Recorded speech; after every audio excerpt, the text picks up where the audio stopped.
Hari Om to all the students. Let us continue the chapter 10. पिछले class में आपको याद होगा मैंने आपको एक क्वेश्चन दिया था to translate a complex sentence.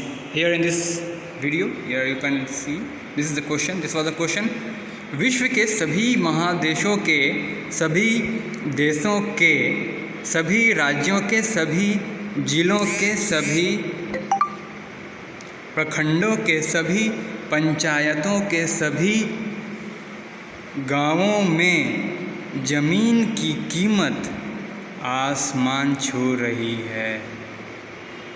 इसका ट्रांसलेशन करने के लिए मैंने आपको दिया था, आप लोग उम्मीद करके रखे होंगे. यहाँ मैं आपको थोड़ा कुछ समझाना चाहता हूँ. यह देखो, जैसे आप देखते हो सेंटेंस की अरेंजमेंट किस प्रकार से होती है. जैसे कि ये विश्व है. विश्व क्या है? नाउन है. के व्हाट इज़ के? विश्व के क्या है? के प्रीपोजिशन है. फिर सभी महादेशों, ये क्या है? सभी महादेशों क्या है? ये नाउन हो गया. फिर देखिए, फिर ये के क्या है? प्रीपोजिशन है. फिर सभी देशों, फिर नाउन, फिर के प्रीपोजिशन. फिर सभी राज्यों, ये नाउन, के प्रीपोजिशन. फिर सभी जिलों, ये हो गया नाउन, फिर प्रीपोजिशन. फिर सभी प्रखंडों, नाउन, फिर के प्रीपोजिशन. फिर सभी पंचायतों, ये नाउन, के प्रीपोजिशन. फिर सभी गांवों, नाउन, में प्रीपोजिशन. ओके, तो आप क्या देख रहे हो कि नाउन प्रीपोजिशन, नाउन प्रीपोजिशन इस तरह से चल रहा है. ओके, विश्व नाउन, के प्रीपोजिशन, सभी महादेशों नाउन, इस तरह से मैंने लिख दिया है. के प्रीपोजिशन, सभी देशों, ये सब नाउन हो गया. ठीक है. अब यहाँ मेन देखिए, पंचायतों के सभी गांवों में ज़मीन की कीमत आसमान छू रही है. तो यहाँ मेन सेंटेंस मेरा यहाँ से स्टार्ट हो रहा है. ज़मीन की कीमत, ये मेरा सब्जेक्ट हो गया. और आसमान छू रही है. तो आसमान छू रही है, ये क्या है? क्रिया है, वर्ब है इतना दूर. और ये पार्ट मेरा क्या है? ज़मीन की कीमत मेरा सब्जेक्ट हो गया. ओके, तो अगर इसका ट्रांसलेशन करना हम लोग चाहेंगे तो कैसे करेंगे? ट्रांसलेशन हमेशा जानिए, हिंदी का ट्रांसलेशन अपोजिट सेंस से किया जाता है. अपोजिट यानी कि उल्टी गिनती से स्टार्ट करते हैं, लास्ट से फर्स्ट की ओर जाते हैं, तब इंग्लिश का फॉर्मेशन, इंग्लिश सेंटेंस का फॉर्मेशन होता है. जैसे कि लास्ट सेंटेंस को पकड़ो. लास्ट सेंटेंस में आपका क्या है? क्रिया है. तो आप सेंटेंस का स्ट्रक्चर जानते हैं कि पहले सब्जेक्ट प्लस वर्ब होता है. तो हम क्रिया को छोड़ देंगे. क्रिया का पहले क्या है? ज़मीन की कीमत, ये क्या है? मेरा सब्जेक्ट है. तो पहले सब्जेक्ट उठाएंगे. तो ज़मीन की कीमत का इंग्लिश क्या हो जाएगा? The price of land. The price of land. Okay, हाँ, तो द प्राइस ऑफ लैंड क्या? किसका? कौन सा लैंड? कहाँ का लैंड? तो आगे देखिए, आगे आपको कनेक्शन मिल रहा है. The price of land in all the villages, सभी गांवों में. The price of land in all the villages of all the panchayat, of all the blocks, of all the districts, of all the states, of all the countries, of all the continents, of all the world is rocketing. Okay, is हो गया main verb और rocketing, sorry, is हो गया auxiliary verb, rocketing is the main verb. आप समझ गए sentence का structure कैसे फॉर्म हो गया? पहले मैंने सब्जेक्ट को लिखा, फिर auxiliary verb and then main verb, सहायक क्रिया और फिर मुख्य क्रिया. समझ गए? और भी बहुत सारे सवाल मैंने आपको दिए थे प्रेजेंट इंडेफिनिट टेंस के, उसका मैं अभी आपको सॉल्यूशन देता हूँ, आप लोग मिलाओ.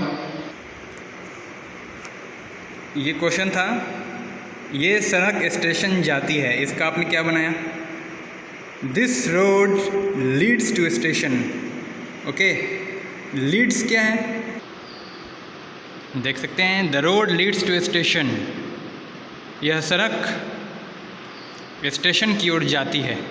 तो ता है, ती है, प्रेजेंट इंडेफिनिट टेंस हो गया. The road leads to station. Okay, wherever he goes he get kicks, वह जहाँ कहीं भी जाता है लात और जूता खाता है, ये क्वेश्चन था। तो wherever he goes he gets kicks, इसका ट्रांसलेशन हो जाएगा गोज़ दिख रहे हैं यहाँ पर present indefinite B1 form B5 है, गो का एस लग गया B5 हो गया, गेट्स एस लग गया B5 है। प्रेजेंट इंडेफिनिट टेंस का यहाँ पर इंडिकेटर ये लोग है, आप इसको देखते क्या समझ जाओगे। कोई भी सेंटेंस को देखोगे, the road leads to station, lead है, कोई भी वर्ब अपने ओरिजिनल फॉर्म में आपको मैंने बताया था प्लूरल होता है, और उसमें अगर एस लग गया तो वो क्या बन गया, वर्ब का पांचवा रूप। तो वर्ब का पांचवा रूप आपको पकड़ में आ रहा है तो समझ जाओ क्या है, present indefinite tense, simple present tense है। ओके, यहाँ पे देखो वर्ब का पांचवा रूप एस लगा हुआ है, यहाँ भी एस लगा हुआ है, आप समझ जाओ क्या हो गया, प्रेजेंट इंडेफिनिट टेंस।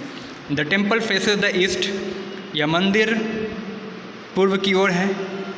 ओके, ये ना क्वेश्चन था आपका, मंदिर का मुंह पूरब की ओर होता है, इसका क्या होगा, the temple faces the east. Okay, तो ये भी हो गया आपका प्रेजेंट इंडेफिनिट टेंस। अच्छा, she is enamoured of you, वह तुम पर मरती है, enamoured of you.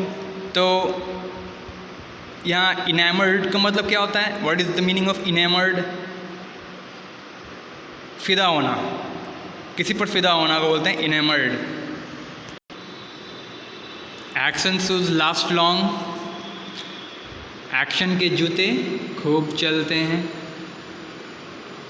Okay, he is yearning to meet you, मतलब वह तुमसे मिलने के लिए तरस रहा है, यर्निंग मतलब तरसना।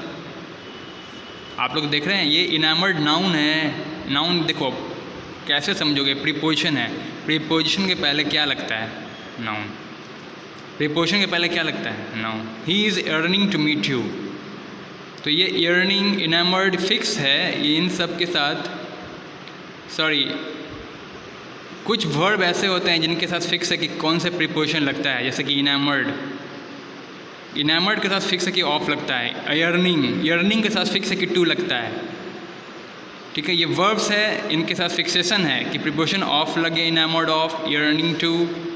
ओके, ये प्रीपोजिशन का लिस्ट आपको मैं दिखाऊंगा प्रीपोजिशन चैप्टर में, जिसमें आपको पढ़ने को मिलेंगे कि नाउन के साथ फिक्सेशन क्या क्या है, नाउन के साथ कौन कौन सा प्रीपोजिशन फिक्स होता है, एडजेक्टिव के साथ कौन कौन सा प्रीपोजिशन फिक्स है, एडवर्ब के साथ कौन सा प्रीपोजिशन फिक्स है, वर्ब के साथ क्या क्या प्रीपोजिशन फिक्स रहता है। ठीक है, ये आपको याद दिमाग में रखने की चीज़ है, ये प्रीपोजिशन चैप्टर में आपको मिलेंगे। किसी अच्छे ग्रामर के बुक्स के आप अगर कंसल्ट करोगे तो उसमें दिया रहेगा कि इनामर्ड के साथ फिक्स है कि ऑफ लगता है, यर्निंग के साथ फिक्स है कि टू लगता है। इनामर्ड का मतलब बता दिया, अर्निंग का मतलब ये बता दिया, अर्निंग मतलब किसी के तरसना, ठीक है, तड़पना, तरसना। He is yearning to meet you, तुमसे मिलने के लिए वह तरस रहा है। The house is under construction, the road is under repair, ये सब क्या बता रहा है, देखो यहाँ पे he is under construction, under क्या है, प्रीपोजिशन, कंस्ट्रक्शन क्या है, आप दिमाग नहीं लगाना है, प्रीपोजिशन के बाद हमेशा नाउन ही आता है, तो कंस्ट्रक्शन क्या हो गया, नाउन, रिपेयर क्या हो गया, नाउन। ओके, तो the house is under construction, ये प्रीपोजिशन और नाउन का पार्ट है, ये प्रीपोजिशन और नाउन का पार्ट है। तो आपको मैं अगर पूछूंगा कि ये कौन सा टेंस है, ये सेंटेंस कौन से टेंस में है, किस टेंस में, the house is under construction, आप क्या बताएंगे, क्या बोलेंगे, प्रेजेंट इंडेफिनिट कि प्रेजेंट कंटिन्यूअस, क्या होगा, प्रेजेंट कंटिन्यूअस होगा, क्योंकि यह मकान निर्माण कार्य के अंतर्गत है, या यह घर, क्या मैंने अब दिया था क्वेश्चन, यह घर बन रहा है, घर बन रहा है, ये था इसका हिंदी होगा, घर बन रहा है, ये गया ना प्रेजेंट कंटिन्यूअस टेंस।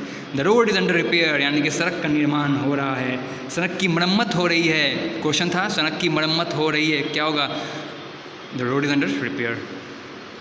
अच्छा, Liberty shoes sells like hot cakes, ठीक है, इसका क्या होगा, लिबर्टी के जूते खूब बिकते हैं, धराधर बिकते हैं, लिबर्टी के जूते धराधर बिकते हैं, क्या होगा, sells like hot cakes, Liberty shoes sells like hot cakes. The child is cutting its teeth, ठीक है, ये किसका, बच्चे का दांत निकल रहा है, इस बच्चे का दांत निकल रहा है, ये हो गया कल्टिंग, प्रेजेंट कंटिन्यूअस टेंस हो गया। This days classes are in full swing, इन दिनों क्लास जोरों से चल रही है।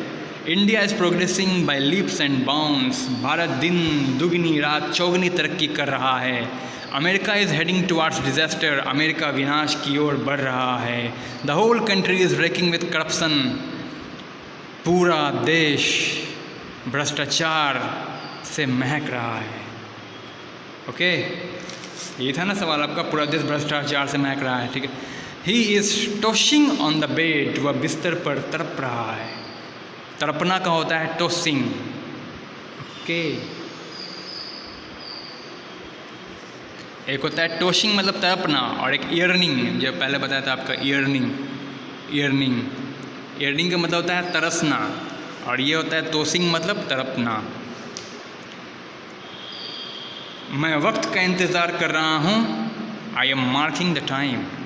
ओके, बातचीत चल रही है, कोई समझौते की बात होगी जो चल रही है, तो उसका क्या होगा? The negotiation is going on. Negotiation का मतलब होता है समझौते की बात।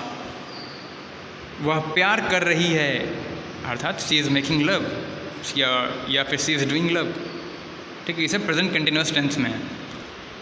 आगे और भी क्वेश्चन है।